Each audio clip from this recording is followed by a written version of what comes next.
Mr. Johnson's away.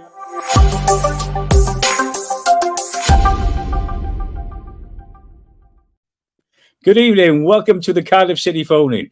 Mr. Johnson's away, so the mice will play. And a 5-star performance from the Bluebirds sent Mr. Rooney back down the M5 with his tail between his legs.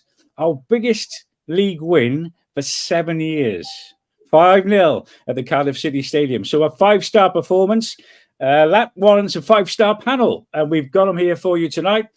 Mark Pontin, Jonathan Wilkins, and a big welcome to the Cardiff City phone in making his debut tonight, Mr. Neil Smith. Good evening, gentlemen. Nice to have you on board tonight. Evening. Good evening, guys. I presume, and we were chatting just off air, just before we came on, there were lots and lots of smiling faces coming out of the ground on Saturday, which was just a joy to see.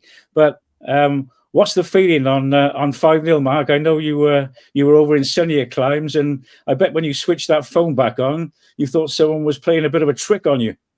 Well, I couldn't actually believe it. I mean, as you say, I was coming back from holiday, and as I told you earlier, I was sitting next to a Plymouth fan who was ribbing us about going down. City are going to go down. Cardiff are terrible. Blah blah blah. We both switched our phones onto airplane mode as we took off. And we landed. He turned his on first, and his face just dropped. And I couldn't believe it. I because he told me it looks 5-0. I said, no, can't be. So I had to come. I watched the game then on Cardiff City TV. But yeah, I am stopped smiling since Saturday. I've never seen a 5-0 City win in my life. If there's been big wins before like that, I've not been there. You know, I've not seen the game. So it's unbelievable. Just what we needed.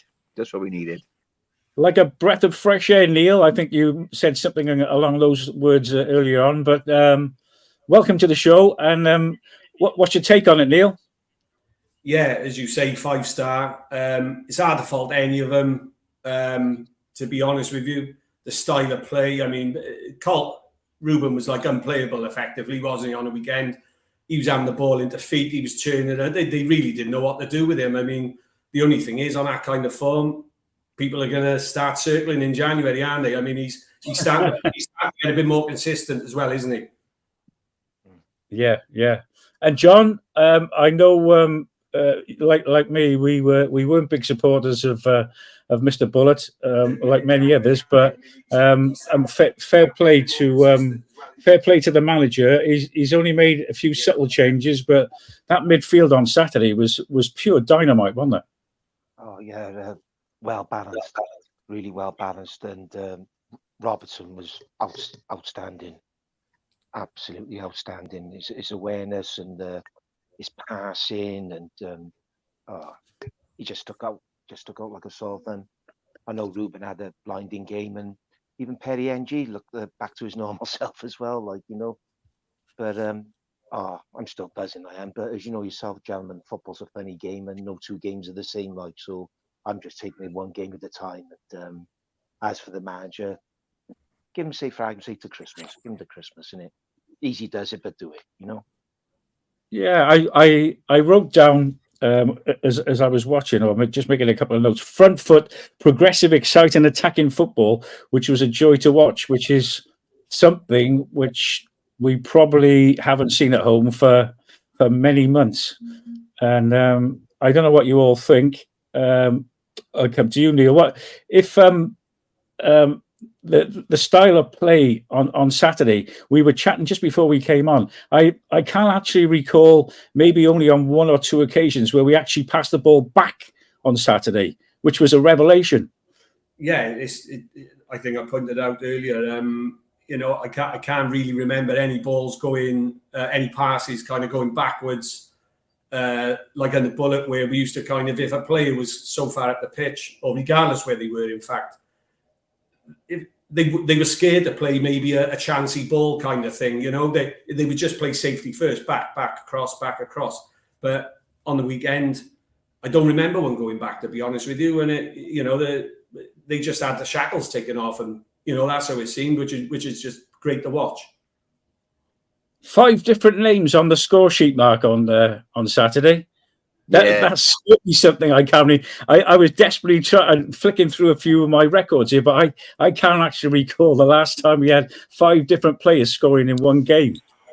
I was really pleased for El Ghazi and Willock to get on a score sheet as well. I think that'll go a long way to giving them the confidence they need, and they were all pretty good goals, and it could have been 6. I mean, Callum Robinson at the end, it could have been 6.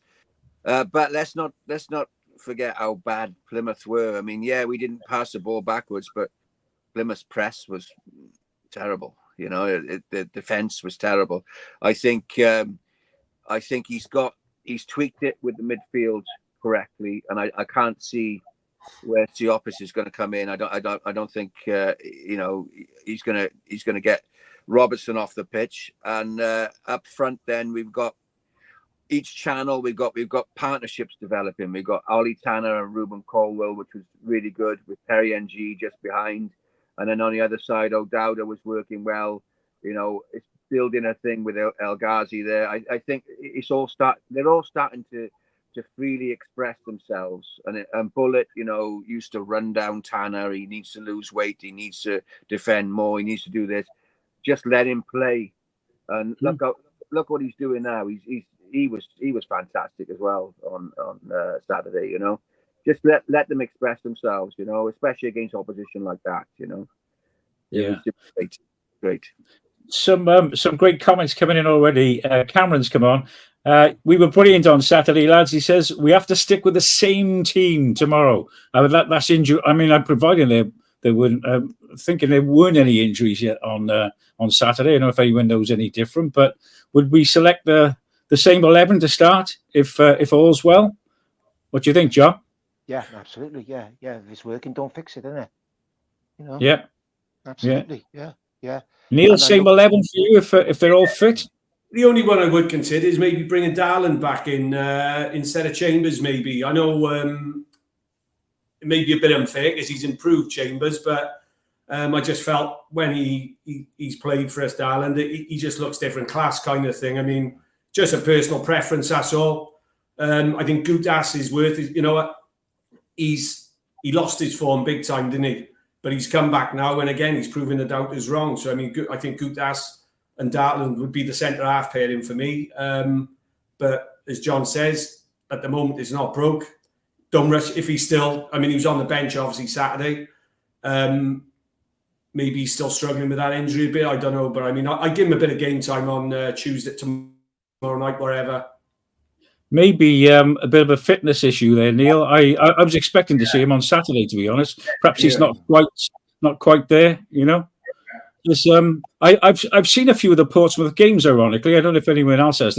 They're not a bad team, and if you think they came up last year, Mark, didn't they? I think they were. I thought in front of teams like Oxford, but they just haven't sort of. Again, they haven't sort of clicked like us this year. I know they won away at QPR, didn't they, on Saturday? So I don't think we can't underestimate them. No, but I think we got the wind in our sails now. I think we're going to get confidence now from this game on Saturday, and I think that they'll find it tough. I think we've got the better squad. But let's be honest, if we're firing on all cylinders like we are at the moment, I think that it'll be a tough game. But they're not going to be as bad as Plymouth. We've got to remember Plymouth were terrible. They were awful. The defence for the... Yeah. I mean, I could have come out of the cleared the ball, and it was that bad. It was awful defence for our second goal, and Portsmouth not going to be as bad, But I think we're going to go into the game full of confidence. I like the little tweaks he's made here and there in an attacking sense. Everyone seems to be settled. Like we've all said on the panel, no one's kind of like second guessing themselves. But the manager, they're all going for it. I like the way he had Ramsey in the stands giving advice and Joe Rawls in the stands giving advice. That was good as well, And talking about Ramsey, I can't see how he can ever come back in this team if Colwell's playing like that. I can't see where he'd fit. We've got a classy number 10. We always knew he was going to be a classy number 10. Allowed to play at number 10. He's playing the players in the right positions. You know, it's great at the moment. It's great. Well, we always said that, John, didn't we? I mean, thinking back to some of the shows last year, I think yourself and me, we were both. We both weren't happy with the way Errol was sort of giving Joe 20 minutes here, 20 minutes there, playing him right side of midfield, playing him left side of midfield. He was coming on everywhere, every which way, but not a number 10. And now we've seen that a little bit of a runner at number 10. And look at the player we got there now at the moment, John. Absolutely, yeah. And as Mark pointed out, you know, let them play with freedom. I think this side, and with the youngsters out on loan, like Conte and Capaccio and all that, I think we could be, you know, one or two old heads and have the experience. I think we could have one hell of a side here, to be honest with you. I really do. Yeah. Talking quickly of the midfield, John, I noticed the team of the week's just come out today. Colwell, Robertson and Robinson, all in the EFL team of the week. And I think they all warrant their position there. I don't know what you think there. Yeah, absolutely. Yeah. Absolutely. Paul Williams has been on. Been saying it for years, boys. Joe Rawls was our weakest link. And without our new midfield, look, different class. Why have we waited for so long? Yeah, interested. Yeah, I agree with Paul. So do you think guys that Joe Rawls' days are a little bit limited now in the future? Yeah, I still think. Yeah, go on, John. Oh, I'm sorry. Go on, Neil. No, I was going to say again. It's something me and John spoke about yesterday. You know, we know he's getting on in years now, but I still think he's an asset to, you know, potentially start some games, but to bring on as well to shore up a game if we're protecting the lead and stuff like that. I still think he's an asset at the moment, to be honest with you. Yeah, I agree there. I think you need some tenacity, and whilst Robertson was showing that and Turnbull was showing it to some extent, Joe Rawls puts a shift in. You know, he's just injury prone, and he's not as effective as he was, but I still think he put a shift in, Joe Rawls, when he's playing well, he's playing really well, you know, and he has that little terrier kind of mentality of getting stuck in, and you need that in some of these championship games. You know, the midfields he's going to be up against, or we're going to be up against, are not going to be anywhere near as bad as Plymouth's midfield were on Saturday. You're going to need someone like him at the very least coming off the bench to protect the lead, or you know, he's still got a lot to offer. I think, Joe. I think he's a good player. Jeff De La Cruz is on. Evening, Jeff. He's got us on over there in Ireland. He says, give Omar a year's rolling contract. The man has got something. In the words of Joni Mitchell, don't it always seem to go? You don't always, hang on. Don't it always seem to go? And you don't know what you got till it's gone. I can sing it, but I can't say it, John. So he would give Omar already, just on the basis of those few games, a year's rolling contract. I don't know what you think, John, or should we edge, like Mark said earlier, on a bit of a side of caution, just let him continue until maybe the international break or maybe Christmas? It's not far away if you think about it, is it? You know, no. And you got the January window then, of course, haven't you? Absolutely. I'd give him to Christmas.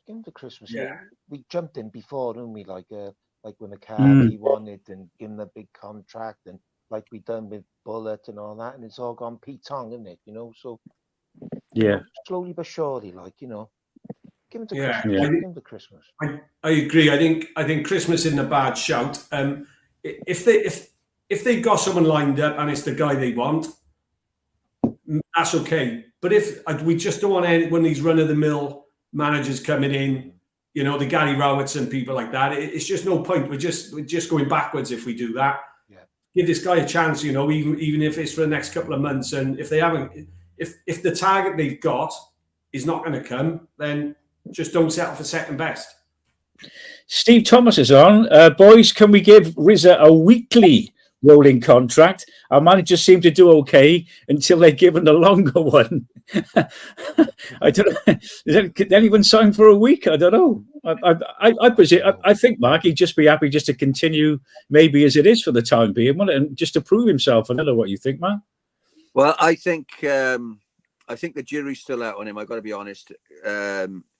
We can't get carried away. I mean, we were getting carried away back when Mick McCarthy was. Remember? And we were like, "Oh, this is brilliant! Give him another contract," and they did.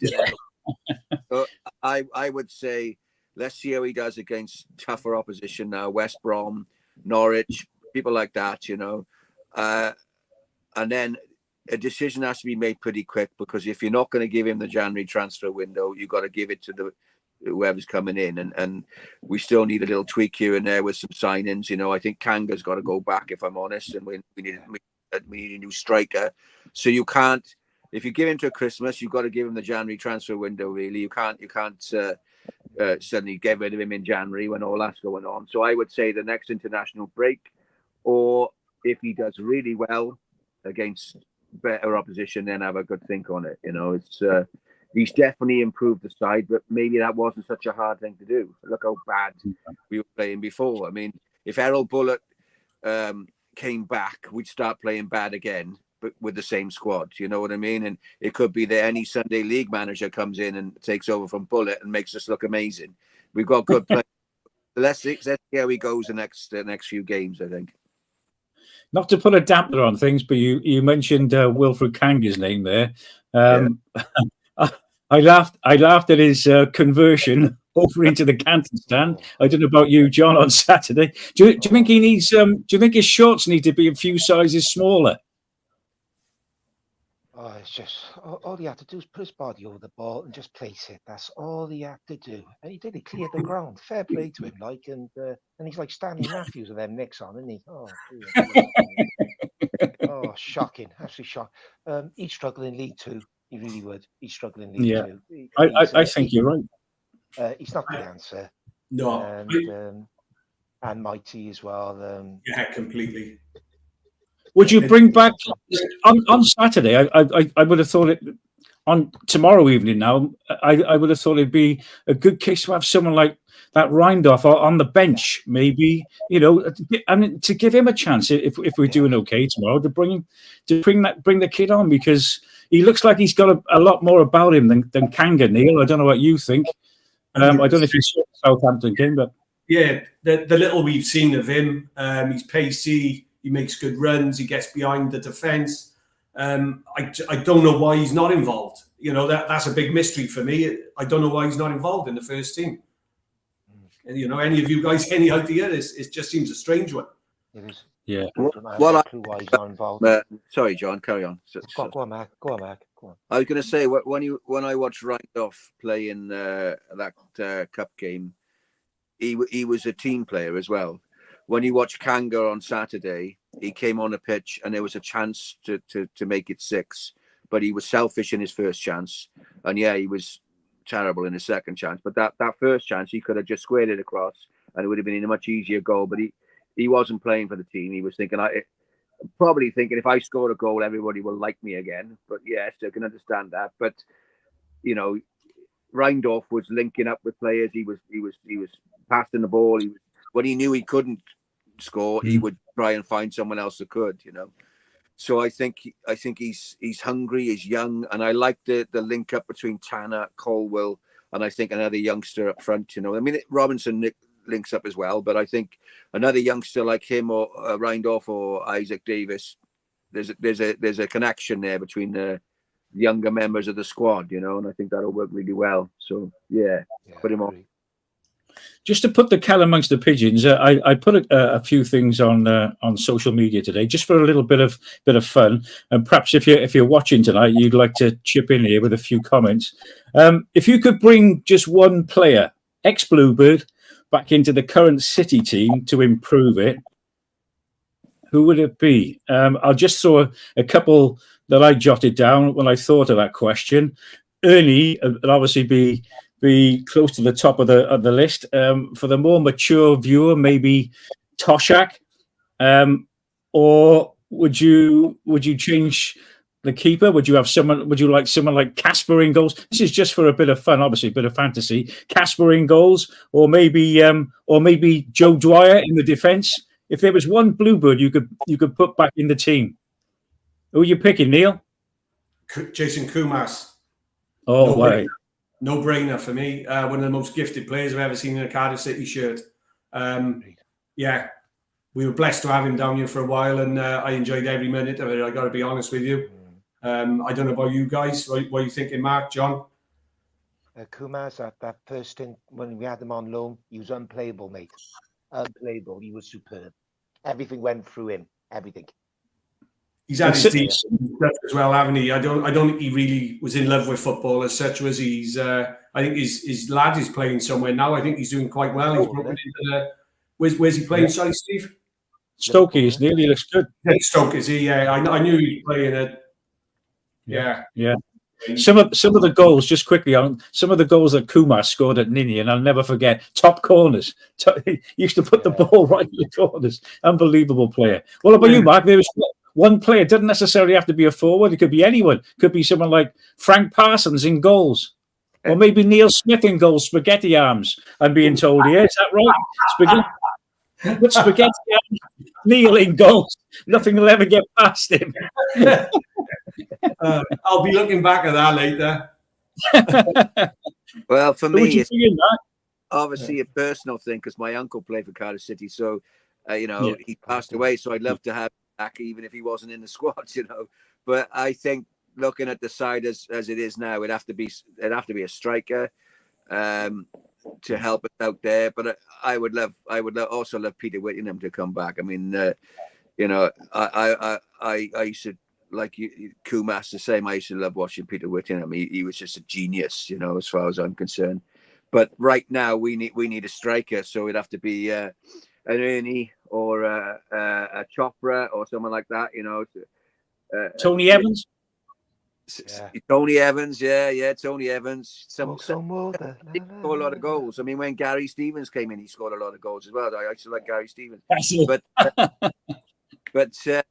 anybody could score a lot of goals and links with the side. That's what I would like. So there are lots of comments.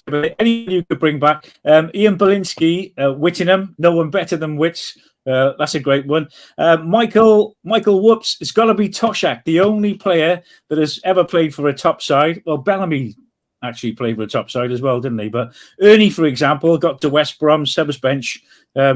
For the most part, didn't do much there. But saying that though, Ernie was brilliant for us, wasn't he, guys? Great finisher. He was good as a dual striker role, though, when he was, I don't think in this particular team because he's too little. So I think he would need to pick off someone or I prefer in this particular team someone with a bit more presence about him. I mean, he knew where the net was. Fair play to him, but someone like a Toshak who was a big, on his head, and he was good on the ground as well. But that's the only thing we're really missing. I mean, a bit of strength in depth, maybe, but a really quality striker or two, and we might do all right. Talking of strikers, Andrea Davis. Rindolph is starting tonight for the under-21, so he's not going to be involved tomorrow. There's a pity. He's only scored one goal for the under-21s this season, so still a long way to go. So what you think, Neil?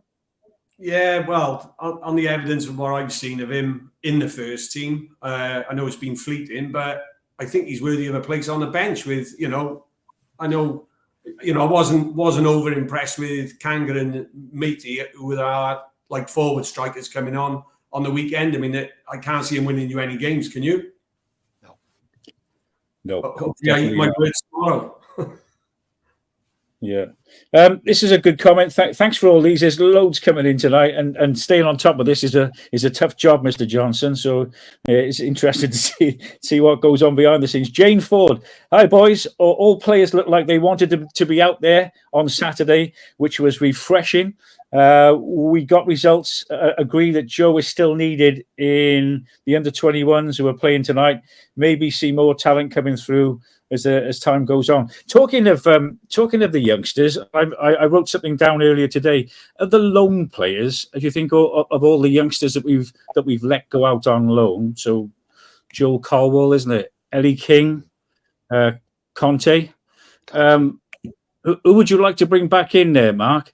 If it's, I presume it's possible we can recall them in January. Is it? I'm not too up on that. Well, I think Joe Colwell for me is the one player that looks really, really sharp. Whether he'd because he's a midfielder, so whether you get ahead of any of the current midfielders, I don't know. But imagine him with his brother number 10, and maybe Isaac Davis up front, and Tanner on one side. We got a bright looking squad in the future there, you know. But definitely, I'd bring Joe Colwell back and give him a shout here and there. What about you, John? You like Conte as well, don't you? Yeah, I like Conte. Yeah, he's got something about him. Conte, like, you know, he's calm on the ball. Like, he don't look troubled. You know, good awareness, good passer ball. He's got something about him, Conte. I do like Conte. I agree what Mark said, Joe Colwell. Then imagine him alongside Robertson as well, like, you know. And I've heard from people like he could be just as good as Ruben. I've heard that from a few people, that Joe could be even better than Ruben, like. Interesting. What about you, Neil? Any of the youngsters? Like John and Mark said, then I think they're the two I'd look to bring back. You know, and get him some first team. I know you can't kind of just, but you can have him on the bench, and you can give him some time here and there in certain games, can you?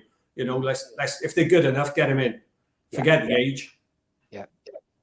Spot on, Neil. I think if you think about the makeup of all those youngsters that have gone out on top of the current squad as well, and the way we shaped up on Saturday, the future looks particularly bright, I think, with the right man in charge and the right, you know, I don't know what you all think.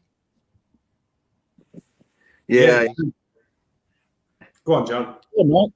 Yeah, I totally agree. There's bags of potential with the youngsters. As I said earlier on, could have makings of a good side in, you know, say, if I can see 2 years' time, like, you know, makings of a hell of a good team there. I really, really do. And I noticed the way we played Saturday as well. We were pressing high as well. And if we lost the ball, we made sure we got it back quick as well, you know? That's something Colwell does as well, which is, you know, for the kind of player that he is, that's so good and nice and refreshing to see that he's willing to dig in as well, you know? And I've seen him in the middle of a couple of spats now. When we played the Jacks, he was in amongst that. The one on Saturday with their guy getting sent off, he's in there. Like, so, you know, he's only a slight, you know, I know he's quite tall, but he's not a big lad, is he? It's nice to see him getting in there and mixing it up as well. Like, I think it's on the subject of that, the sending off on Saturday, I saw a couple of things today. I had a bit of time, so I watched the ref watch, and they were saying that Perry NG should have gone as well. What do you reckon, Mark? I think he's a master craftsman at winding people up. That was perfect. I mean, I think it was. I watched it a couple of times because I've seen the highlights and all stuff like that, as well as the full game. And I think. And did you see Ollie Tanner doing this to? He was waving it. I like that kind of thing because it shows spirit. You know, and dare I say it, it's kind of old fashioned as well, you know, to be the tenacity involved in that, you know, because he brought that out of him. Let's be honest, because they were having a bit of a tussle here and there prior to that, and Perry was on top of that. He was coming through on top, and he wound him up, and then that's it. He's gone. You know, that's all part of the sportsmanship, you know. If it had been the other way around, the Plymouth fans would be applauding it as well, you know. So no, he shouldn't have got sent off. He got a yellow card, fair enough, but he shouldn't have got sent off. You don't grab people by the throat, you know, and he was grabbed. That's a sending off offence, you know. And you don't get sent off for kicking a football or somebody, you know. You get a sent off for throwing a football or somebody like Callum Robinson did, but you don't get sent off for kicking because he was so split. Well, you know, it was so split second. The ball was coming, and I just knew he was gonna. I thought he's gonna boot it at him, and he did. It was great. What do you reckon, Neil? Do you enjoy that? Yeah. It's as Mark said, Perry NG. He plays right on the line, doesn't he? If we're honest, he's always in when we got corners. He's always in there. He's getting amongst all their defenders and what have you. And you know, good boy to have on our side, as far as I'm concerned. Ian says Perry NG was just trying to clear the ball. It's a case for Hercule Poirot. I don't think so. No. But he's very good at what he does, like you said, Mark. And what do you reckon, John? You enjoyed that, I bet. I was on the opposite side, like, and I noticed that he kicked the ball at him, Perry. I could just about make it out. But it's the ultimate wind-up merchant, isn't he? Yeah. You know? Yeah. Great to have on your side, like, and he seems to be back to himself as when he played. I know Plymouth won great shakes, but don't forget, gents, they beat Blackburn, didn't they? And they've beaten Sunderland. I know it was at home, but they beat Blackburn and Sunderland, and I think it was Norwich, like, you know. So they've had a couple of scalps, you know. And our past record against Plymouth, I was saying to Neil the other day, like, I can remember last time we beaten Plymouth.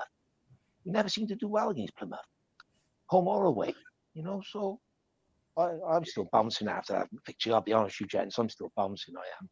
If I was a Plymouth fan, one player I'd be majorly disappointed is his attitude on Saturday. He was Whittaker. He was dreadful, and he did not try a light.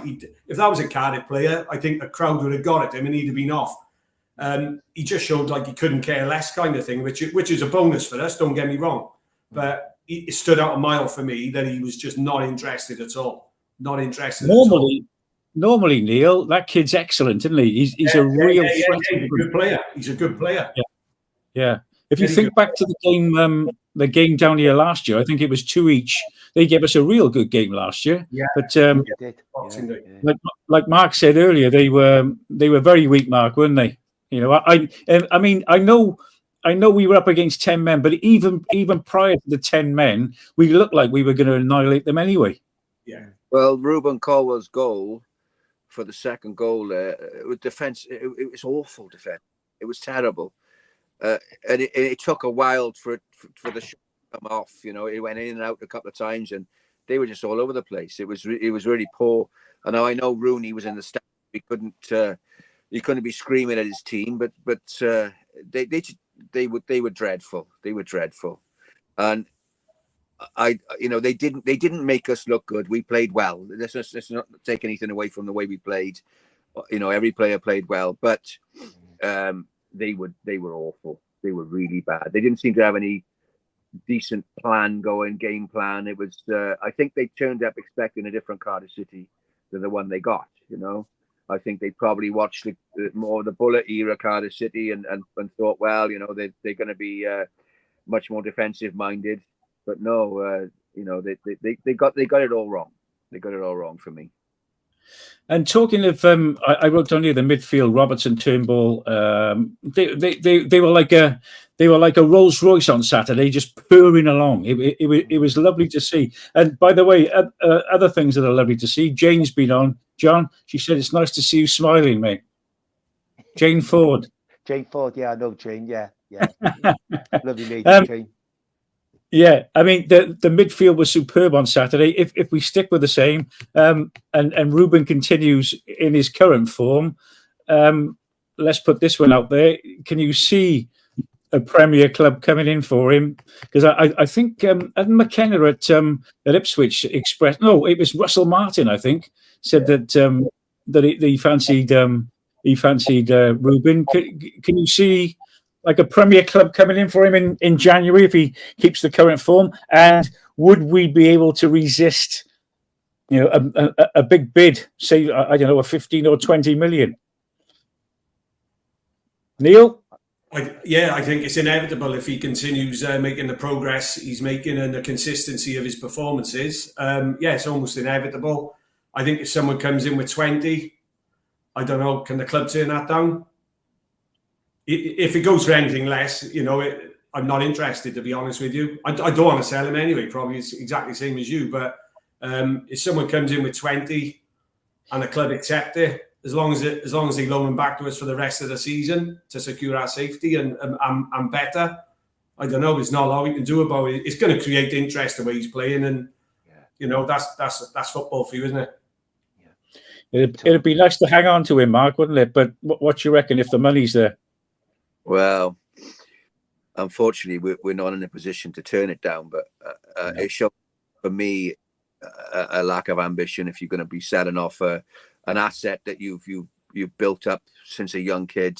It's now broken into the first team, and it's starting to become the player we all hoped he'd become. I mean, he still needs a bit of development, but I would hold on to him for dear life, you know. But we're not in a position to be able to do that. £20 million, you know. I mean, we sold McGuinness for 10 million. I don't know how much of that was up front, but they've got to think of all the investment in the rest of the team. They've got to think of the financial fair play and all that kind of stuff. They're not going to turn it down if it comes in, but it'll be really sad. I remember that picture of Ruben and Isaac as little kids with their Cardiff shirts on, you know, and what it would be like to see the next 5 years with them in the team, and Joel Colwell, and you know, players that have come through our academy, and you know, we'd be lucky to see it, but I hope it does happen, that we see homegrown players like that succeed and then go on to represent Wales as well. You know, it's so I hope it doesn't, but it's probably inevitable, to be honest. John, what do you reckon? I read somewhere on the weekend that the club are hoping eventually to have a team of all homegrown players. Oh, that'd be great. Oh, I'd love it. But, think back to the days, John, when we had people like Joey Dwyer and you know, local boys in the team, where it was a real passion for the badge, wasn't there? Oh, absolutely, yeah. With my late father, I can remember Keith Ponting, Brian Attlee, Phil Dwyer, Lyndon Jones. Yeah. Was another lad? Local boys. Mark Elliott, the winger. Gilo from the Ronda. Gilo, yeah, David and Paul Giles. Wasn't John Lewis a local boy as well? Was John Lewis a local boy, or was he? Is he? He was from Pont-le-Fife, wasn't he, John Lewis? Yeah, Pont-le-Fife. He was from John Lewis. And Lyndon Jones from the Valleys, one and all that, and Mark Elliott, the winger, from the Ronda, like. But the local, like the Cardiff boys, Brian Attlee won it, and the Giles brothers won it. Joey Dwyer, they were Cardiff boys. Keith Ponting was Pontyclean, won he? Big Keith Ponting, like. Yeah, there's a lot to be said for having local players in there in the team. You know, so if someone does come in for Ruben, like Mark said and like Neil said, it is going to be difficult to turn away the cash, obviously. And I think Mr. Tan, you know, I think he probably. Yeah, unfortunately, money talks, don't at the end of the day. But you know, I can't think for Ruben Colwell. But if I was Ruben Colwell and say for argument's sake, Arsenal come in for him, saying they offer 20 million. Just an example, right? Now, if I was Ruben Colwell, I won't want to go. I want to be playing. I don't want to be on the bench. I want to be playing football. Yeah. You know? Good point, that is. Yeah. You know, I want to be playing football. You know, because you know yourselves, guys, the golfing class in the Premiership, it's different gravy. Absolutely different gravy, you know. You know, you can't get the ball off and they go and pass through the ball and they're putting your shorts down at the same time. You know, it's just different gravy, you know. As you have a job with Kangas. Hey, Neil, even a blind man, his dog could steal Kanga shots. Flipping out, geez. You know, but Stone Roses money talks, doesn't it?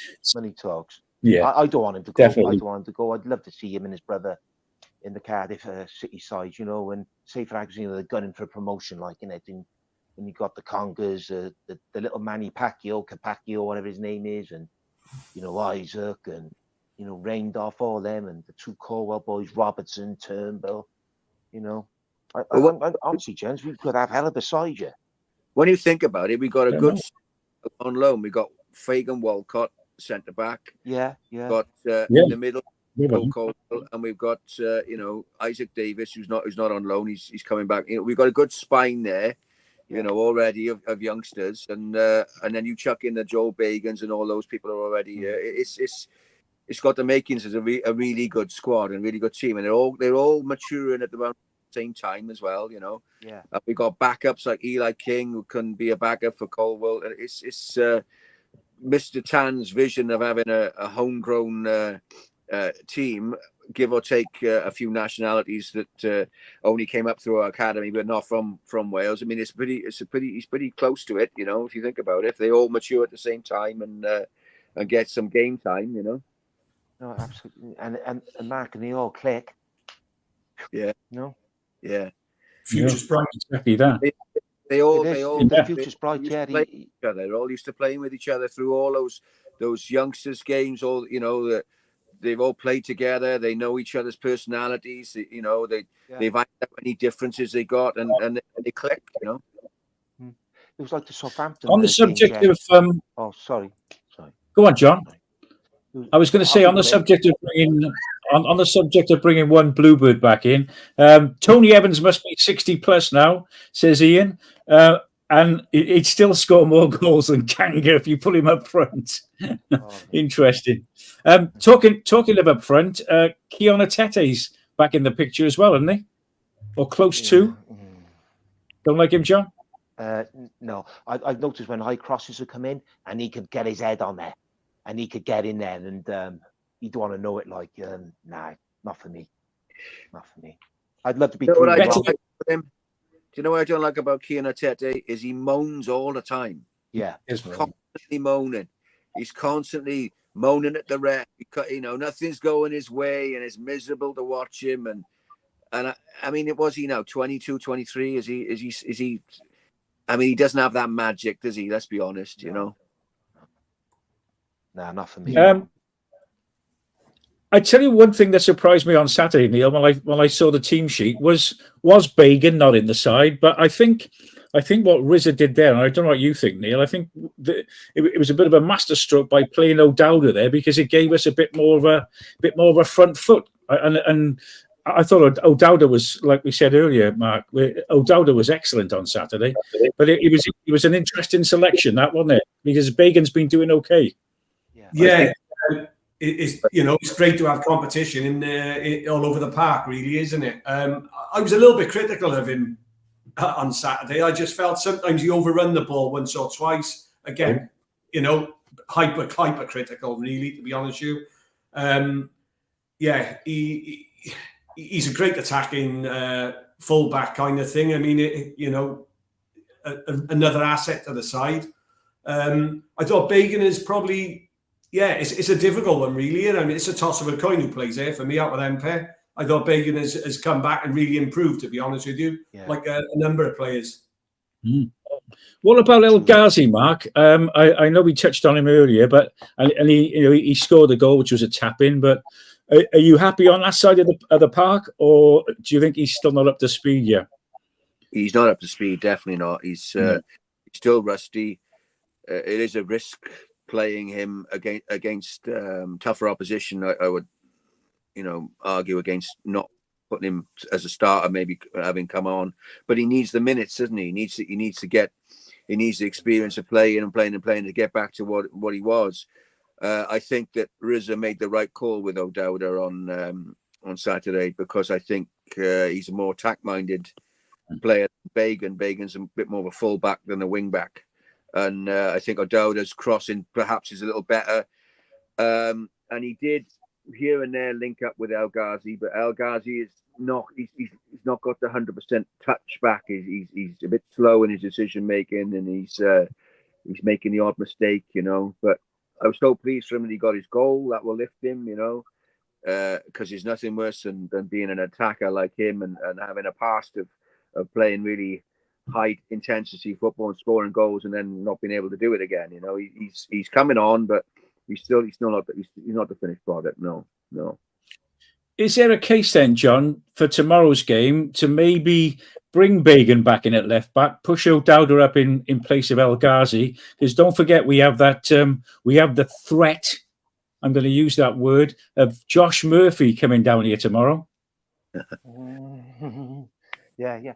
I still think O'Dowda's better further up the pitch. Myself personally, it's better further up the pitch, and as Mark touched on, nice cross of the ball as well. He likes to take the player on. He's better further up the pitch. Like I felt a bit sorry for Bagan, because I think he's come back. He looks more mature as well. He looks mature and he looks a bit more solid. To me, But, might be a case then, Neil, for bringing Bagan back in tomorrow and maybe pushing O'Dowda up, or maybe what about Willock? I mean Willock.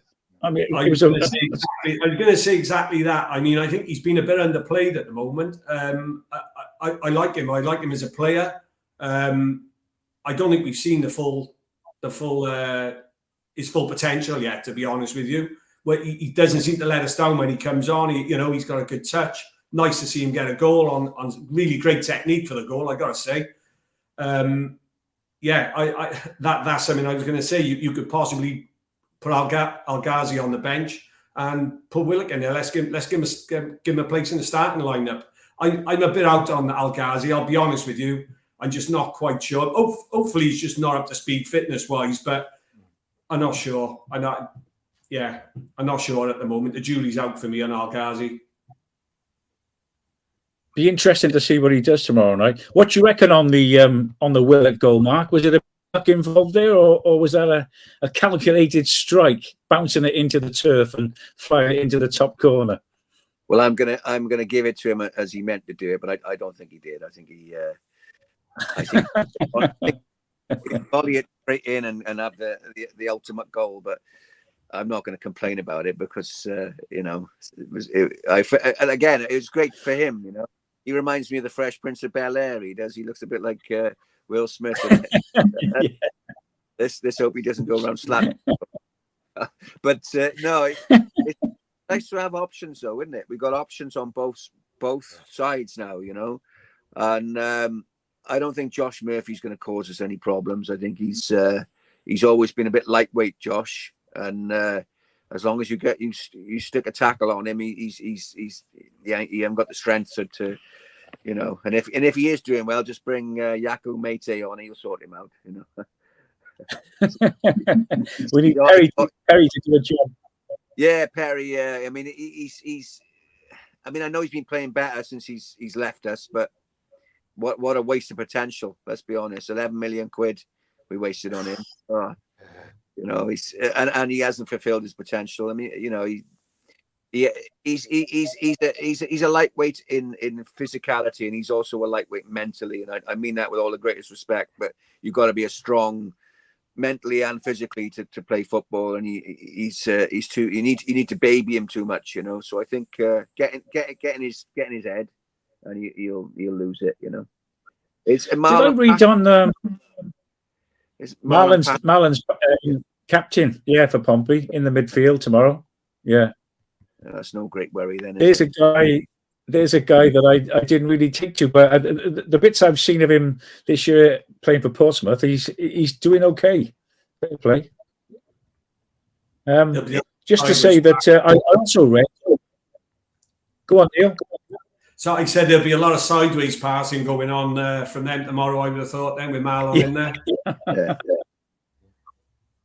Backwards. Did I read as well that Isaac Davis is back in training as well?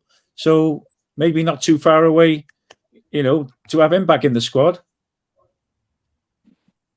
Hopefully that'll be John? a massive lift, really. That'll be a massive lift. But there again, he's coming back from injury and he's going to need game time. Need to come back up to speed, innit? It's not going to be bang straight away, if you know what I mean. It's going to need game time. That bad injury. Jeff's on. He says, open your eyes, lads. He reckons Keon Atete would do well in this setup. Thoughts on that, Mark? I can't see it. I wanted him to do well, but he's like I said, he moans too much. He's too gangly. He hasn't shown it yet. Let's put it that way. I mean, give him the benefit of the doubt, yeah, but he hasn't shown it yet. I much prefer the pace of Isaac Davis, and Isaac Davis is hungry as well. He scored 12 goals last season for the Belgian team, so he's hungry, and he's going to link with Colwell, and he's going to link with Tanner, and I think he'll do a good job. He's going to find it tough to last the whole game because he goes hell for leather from the kickoff, but I think I prefer him than Keon Atete all day long. Same. What are we expecting then, lads, for the next couple of games? Because Pompey at home tomorrow, and then a little trip up to the Midlands to take on the Baggies, and they're going okay this year. I think they drew at Oxford on Saturday, I think, Neil. So what would you expect for the next couple of games, or what would you like? Well, I think we'd like to get 3 points tomorrow. I certainly don't think it's out of the question. It's not going to be. I'd be very surprised if it's anything like Saturday's game. To be honest with you, I think it'd be a lot tougher. Saturday's game, West Brom at the Hawthorns. It's just a difficult place to go in there. I don't think we got a great record there from my recollection. It's a tough one. Let's get 3 points in the bag tomorrow, and maybe we can just go and surprise them on Saturday then with 3 points in the bag already. Do you know what I mean? We can maybe give them a bit of confidence to go there. Who knows? What do you reckon, John? Pompey tomorrow. Do you reckon? Obviously, a different kettle of fish to Plymouth, like Neil and Mark have been saying, but really, off the back of that victory, we should go into there with plenty of confidence tomorrow, shouldn't we? 3 points should be there for us. If we can't get confident after that game, the way we play Saturday, something radically wrong, isn't it? We should be buzzing now. Bang, start off on the front foot, get stuck in straight away on a high, play on the front foot, get at them. I don't think we should. Cardiff City. Cardiff City, they'll probably lose against Pompey and bloody win at West Brom. I don't know if that's being too greedy.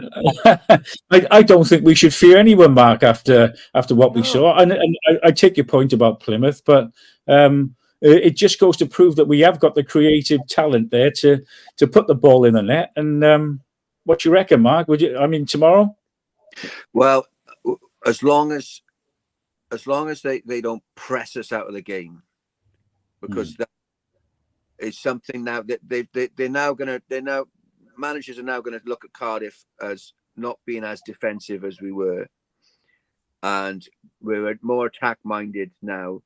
So, for example, they're going to single out Ruben Colwell as a player that's got to be kept under control. I don't think Portsmouth will be able to do, because Portsmouth are on a bad run. They're not playing that great. But when you look at West Brom, who are up the other end of the table, and they got a good manager, and they're going for it. They could press us out of the game. I'm not sure whether the Tanners and the even Ruben Colwell, people like that, are gonna react to heavy pressing or heavy contact play or anything like that. They're flair players. They thrive on tempo and vision and pace, etc. And if we get up against a team that's gonna really get stuck in and heavy pressing and harassing, it's going to be difficult. I think it'll take a different approach against West Brom, and this is where Riza's tactics come into question now, to see whether he can work out a way of beating a team like West Brom. See how he's going to do. He can't go hell for leather. He's got to have a tactical, astute approach based on what he thinks they're going to. Let's see what he comes up with. Because remember, he made that terrible error when we lost it. The impetus. Who was it against? I can't remember now. A couple of games ago. Yeah, when we were on top, and we would have come away with the points more than a draw there. And he made that awful tactical decision there. That was really bad. Hopefully he's learned from that, but he's always capable of doing that again, and he's always capable of preparing incorrectly. We need to see when he's up against it now. West Brom, Norwich, good teams. Portsmouth I'm not too worried about. I think we'll do well against them. Martin's come up with a good point as well, lads. Carlin Grant, he scored a bit of a worldie on Saturday, playing well for West Brom. And I think he seems to be nicely back in the fold there. There's a danger straight away on Saturday's game. Absolutely. What do you reckon, Neil? Yeah, I think football has a funny habit of ex-players kind of coming back to haunt you, don't they? He was a good industrious player for us. He didn't get the goals we were hoping for. Probably would have fitted into this side now quite nicely, to be honest with you. But let's just hope he has a stinker. Fingers crossed, yeah. Michael's back on. What more can our current manager, do to get a contract? I think Mark's just outlined a few of the points there. After the Bristol game, I was slightly disappointed that he actually didn't put his hands up, Mark, to be honest, and admit the mistake, because I'm sure 99.9% of all fans there that day and people watching would have pointed the finger at him, but he didn't, and that disappointed me a little. But perhaps that's down to a bit of an experience. I don't know what you think, Mark, but you've got to remember he's still learning his trade here. He's only done a caretaker job at Leyton Orient and now a caretaker job at Cardiff City. I mean, and we haven't had the toughest of opposition since you can argue maybe Bristol were but they were, we were dominating Bristol, so that you can't say that they were really high class. They're mid table team, Bristol, let's be honest, so it's when we come up against the West Broms and the Norwiches and the people that are the teams that have got a lot of investment, much more than we have, and have a top of the table experience that we maybe haven't had in recent seasons, that he's going to have to outwit his established managers. He's going to have to really show his tactical prowess, and then if he does that, then I can say give this guy a deal. But the jury's still out for me, because he hasn't had a real test yet. He came up against a poor Plymouth team, or they prepared incorrectly Plymouth team on Saturday. We got thumped by Hull. Okay, that was Errol Bullett's fallout. We beat Millwall, which is not easy, and we drew with Bristol. So it won't be long. He's got to prove himself a bit more for me. Put it that way. Teasing the dog, John, I think. It's not looking good, Steve. All right, then. So score predictions then for the Portsmouth game. John, start with you first tomorrow. What were you expecting? I'll go 2-1 Cardiff. Neil? Yeah, I'll go for another clean sheet, hopefully, and I'll go for a 2-0 win. A clean sheet would be nice, wouldn't it, Mark? I don't know if we can expect too much there, but what do you reckon? I agree with Neil. I think we win 2-0. 2-0. I think it might be a draw tomorrow, but if we can get at them early, I think and get in their faces and scoring the first goal is such a big thing these days, isn't it? If you can get the impetus, get the crowd behind you, get everyone fired up, I think it could be bouncing there tomorrow if we can get an early goal. What about the West Brom game, Mark? We'll start with you there. Tricky up the Hawthorns. What are you saying? I'm going to go for a hopeful 1-1. Score draw. Yeah. Neil? Yeah, you beat me to it there, really, Mark. I'd have to agree. If we can go up there and nick a point, that would be good. That would be excellent, wouldn't it? Really, let's be honest. Especially if we won tomorrow evening. So, yeah, I take a 1-1 draw up there. And John? I think the last time we went up there, the Hawthorns, was that League Cup when we scored 4 goals. So you reckon 4-0 will win? No, when we had Robbie Fowler and Sinclair and all that. Oh, yeah. All right, yeah. In the League Cup. I think it was the last time we won up there. As Neil says, never easy up there. I'll go for a score draw. All right, brilliant. That's it, boys. Thanks ever so much for coming on tonight. It's been a really good chat. Hope you enjoyed. And thanks to everyone that sent comments in. Special thanks to Si behind the scenes for controlling everything. And get well soon, Si, and look after yourself. And 3 points tomorrow for the Bluebirds, and we'll see you all next Monday. Have a good night.